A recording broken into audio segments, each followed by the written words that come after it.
chi gyd a chroeso cynnes iawn i'r gwasanaeth. Mae'n hyfryd i gael eich cwmni chi eto y sil hwn. Bydd hon yn oedfa gymyn, ac os ych chi'n dymuno o rhannu â ni yn y cymyn, gai ofyn yn garedig i chi baratoi darn o fara a gwydred bach o ddiod, a gewch chi gyfle i wneud hynny yn awr, ond i bai eich bod chi wedi gwneud hynny'n barod wrth gwrs wrth i ni fwynhau ein hemyn cyntaf. Croeso cynnes i chi gyd.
Ar ddydd cyntaf y gwyl y bara croew, pan leddid oen y Pasg, dywedodd ei ddisgyblion wrtho, I ble rwy ti am i ni fynd i baratoi ti fwyta gwledd y Pasg. Ac anfonodd ddau o'i ddisgyblion, ac meddai wrthynt, ewch i'r ddinas, ac fyddaw dyn i'ch cyfarfod, yn cario stên o ddŵr. Dilynwch ef, a dwedwch wrth ŵr y tŷ lle rai mewn, y mae'r athro'n gofyn, ble mae fy stafell lle rwy fi fwyta gwledd y Pasg gyda'm disgyblion. Ac fe ddengis ef i chi oriwch y stafell fawr wedi ei threfnu'n barod. Yno paratoch I ni. Ath y disgyblion ymaith, a deithant i'r ddinas, a chael fel roedd ef wedi dweud wrthynt, a pharatoesent wledd y Pasg.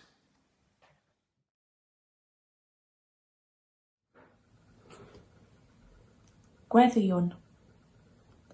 O Dduw ein tad, diolchwn I ti am y bendithion sydd wedi cynnal a chyfoethogi'n bywydau. Meddyliwn yn arbennig heddi am yr eglwys, yn lleol a byd-eang. Diolchwn i ti amdani yn lleol, yr ychydig enwau, eu hychydig ffydd a'i ychydig wasanaeth, a'r posibiliadau sydd mewn ychydig o gyflwyno'r ychydig hwnnw i ti. Tyred eto ar glwydd Iesu, i guro'n drwm ac yn dair ar ein drws, fel y cawn agor i ti, ath groesawu o'r newydd i'n calonnau ac i'n plith, i'n hysbrydoli a'n gwroli ar gyfer ein cynhadaeth. Dyna'n sicr yw ein hangen ni a'r byd, yn unigolion, yn deuluoedd, yn gymdeithasau ac yna yn genedl. Y mae arnom angen eglwys a wnaed yn fyw i ti ac i'w chynhadaeth i'r byd yn gyfan. Dyro'r gynhadaeth hon i'r eglwys, a chynhadaeth a chanddi rym i achub eneidiau a'r gwrordeb i waredu'r byd. Ond cyn y gall yr eglwys uno'r byd, rhaid iddi hithau fod yn gytun. Yn wir, tyred ar glwydd Iesu i'n huno yn eglwys fyd-eang a chytun yn lleol, lle ceidi o Dduw dy addoli uwchlaw popeth, lle'r offrymir gweddi ddydd a nos, lle rhennir o'r hyn ydym a'r hyn sydd gennym mewn concern a chariad teuluol, lle y gwel yr aelod unigol fod ganddo rhywbeth i'w roi i'r corff cyfan, a bod gan y corff cyflawn rhywbeth i'w roi iddo yntau, a lle y bydd trigaredd a pharch yn llunio a phenderfynu ein menter genhadol. Cliw ein gweddi, a maddau ein beiau yn enw Iesu Grist ein harglwydd, a'n dysgodd wrthweddio i ddweud gyda'n gilydd, ein tad, o'r hwn wyt yn y nefoedd, sancteiddier dy enw, deled deyrnas, gwneler dy ewyllus, megis yn y nef, felly ar y ddeiar hefyd. Dyroi ni heddiw ein bara beunyddiol, a maddau ni ein dyledion, fel y myddeuwn ninnau i'n dyledwyr. Ac nac arwain ni brofedigaeth, eithir gwared ni rhag drwg. Canis eiddo ti o'r deyrnas, a'r nerth, a'r gogoniant yn oes oesoedd. Amen.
Myfyrdod.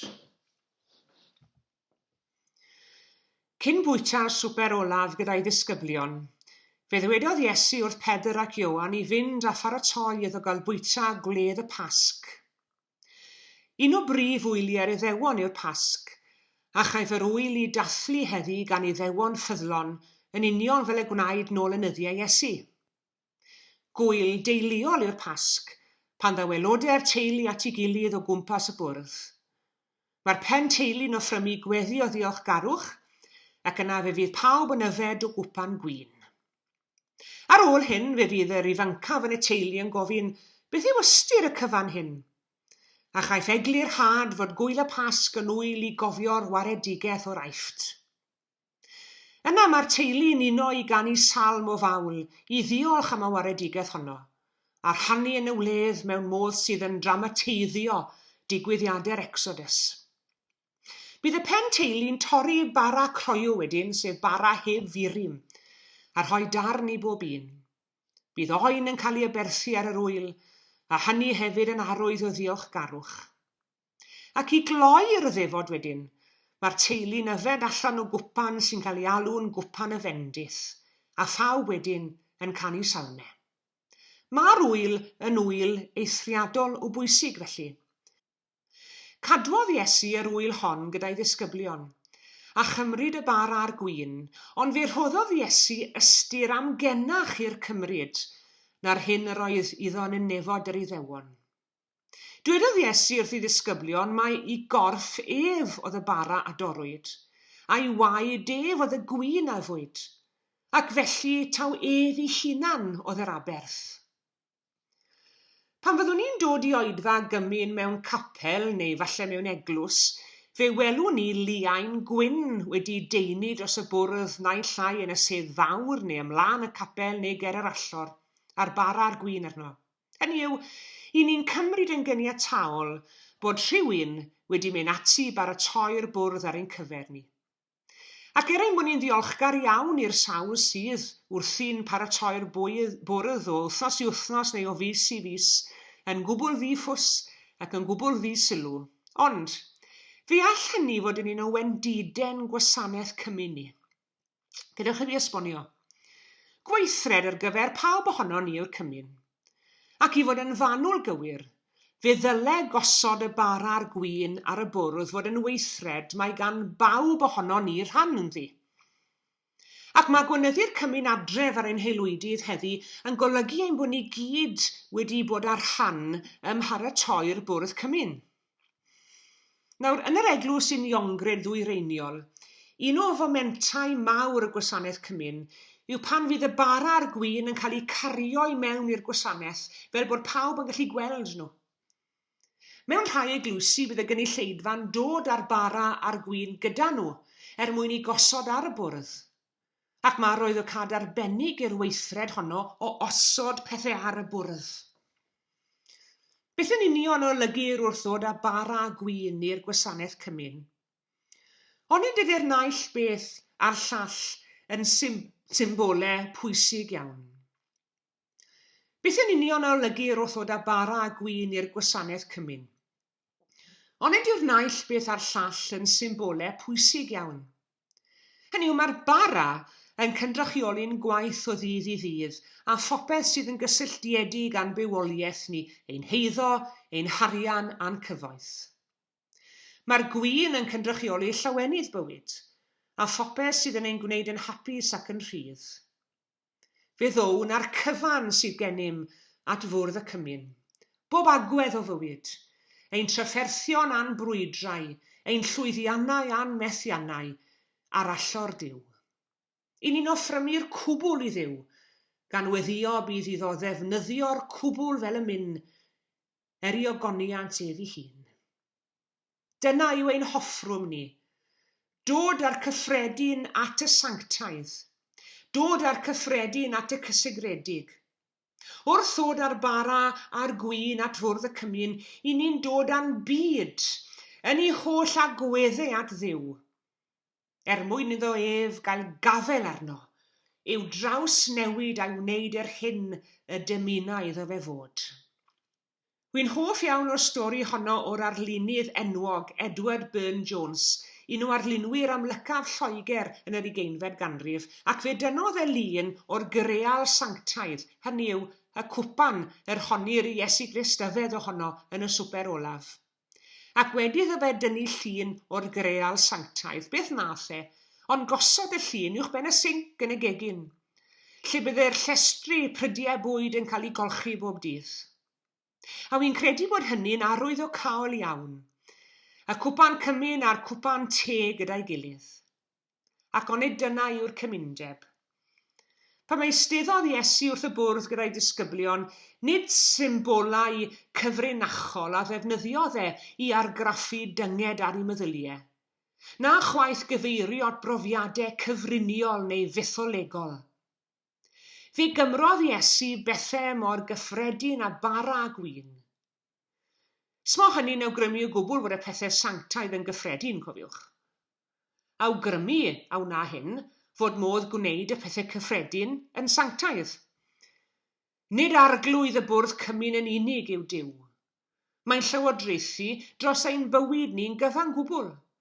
Y bwrdd cymun a'r bwrdd brecwast, y cwpan cymun a'r cwpan te, y plat sgleiniog sy'n dal y bara o'n blaen i yn y capel, a'r dorth sydd ar y bwrdd gartre. Pan ddew ni ar bwrdd brecwast i'r cysegr, mae'n cael ei droi yn fwrdd cymun. Tybed pa fwrdd i chi wedi troi yn fwrdd cymun yn eich cartrefi chi heddi. Dyna yw ystyr dweud gras bwyd ynddo fe. Cydnabod mai o Dduw y daw ein holl fendithion. Gofyn iddo fe fendithio'r bwyd, a rhoi yn ôl i Dduw, yr hyn y mae Isiws wedi'i rhoi i ni. Yr offrw mwyaf y fedrwn ni roi i Dduw yw ni'n hunain. Mae Duw yn dibynnu ar fywydau cyffredin yn cael ei rhoi yn ddiamod at ei wasanaeth ef. Ond i chi'n cofio y bachgen bach a ddath a'i 5 torth a'i 2 bysgodyn at Iesu, ac i Iesu cymryd a chyflawni drwyddynt wyrth porthi'r 5,000. Mae angen deunydd ar Iesu weithio arno a thrwyddo i gyflawni gwirthiau heddi. O bob deunydd, y deunydd sydd angen arno fwyaf yw ein bywyd ni'n hunain. Ac bod y bywyd hwnnw ymhell o fod yn berffeth, mae Iesu'n cyflawni arno wyrth y greadigaeth newydd. Ein braint ni yw rhoi ein hunain yn gyfan gwbl iddo ef. Cymer arglwydd feinios i yw chysegru oll i ti. Cymer fy munedau fod fyth yn llifo dy glod. Amen. I galfariad rofa wyneb, ar galfariad gwyn fy myd, amai gras ac anfarwoldeb, yn diferu dros doi gyd. Pen Calvaria,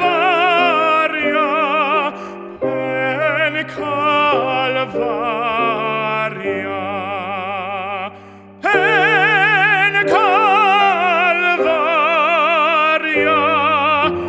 nadau hwn o byth o'm cof.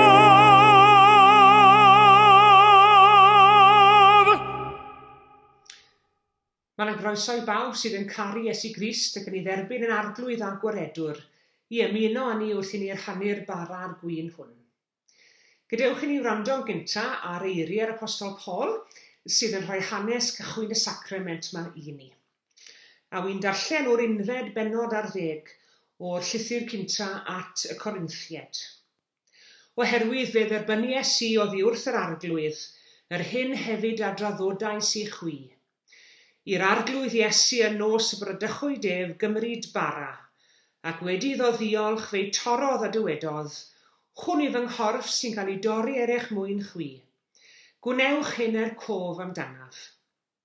Yn yr un modd hefyd fe gymerodd y cwpan ar ôl swper gan ddweud, y cwpan hwn yw'r cyfamod newydd yn fy ngwaed i.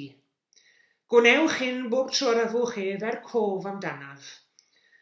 Oherwydd bob tro byddwch yn bwyta'r bara hwn ac yn yfed y cwpan hwn, yr ydych yn cyhoeddi marwolaeth yr arglwydd hyd nes y daw.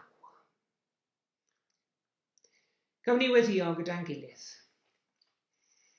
Ein tad yr hwnnwyd yn y nefoedd, edrych arno ni nawr o Dduw, yn unne wedi dod at ein gilydd o amgylch dy fwrdd di heddi. I ni'n diolch arglwydd ein bod ni'n gallu troi'r bwrdd mwyaf cyffredin yn fwrdd cymyn, ond i ni'n nesau at y bwrdd hwnnw yn y ffordd cywir o feddwl, a nesau mewn ffydd hefyd. Felly arglwydd diolch i ti am gael bod ar rhan yn y paratoi, ond yn fwy na dim arglwydd diolch i ti am gael cymryd hefyd, cymryd oddi ar y bwrdd, cymryd y bara a chymryd y gwyn.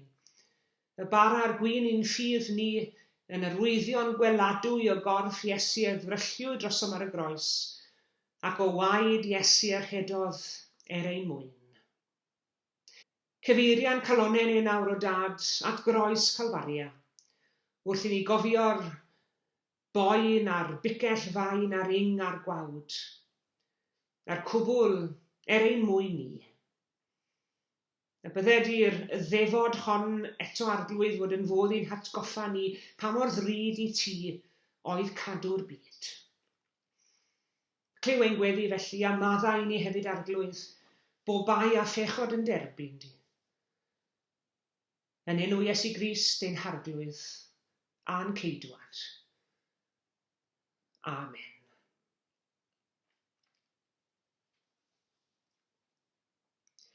Yr arglwydd Iesu yn nos y Brydychwyd ef a gymrodd fara, ac wedi diolch i Dduw amdano fe'i torodd a dywedodd, hwn yw fy nghorff sy'n cael ei dorri er eich mwyn chwi. Cymerwch, bwytewch, gwnewch hyn cof amdana i.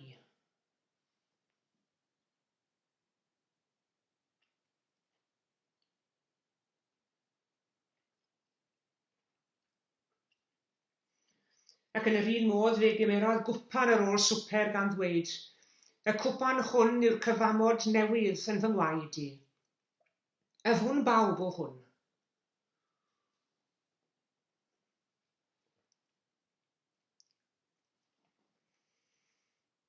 Oherwydd bob tro byddwn yn bwyta'r bara hwn ac yn yfed y cwpan hwn, yr ydym yn cyhoeddi marwolaeth yr arglwydd hyd nes y daw. Pwy all beidio a chofio amdano? Pwy all beidio a threithi glod? Dyma gariad, na dan angof, tra fo nefoedd wen yn bod. Diolch yn fawr iawn i chi gyd am eich cwmni heddi. Tan y Sul nesaf, cadwch yn saff a chadwch yn iach. Y gras ein harglwydd Iesu Grist a chariad Duw a chymdeithas yr ysbryd glân a fyddo gyda chwi oll. Amen.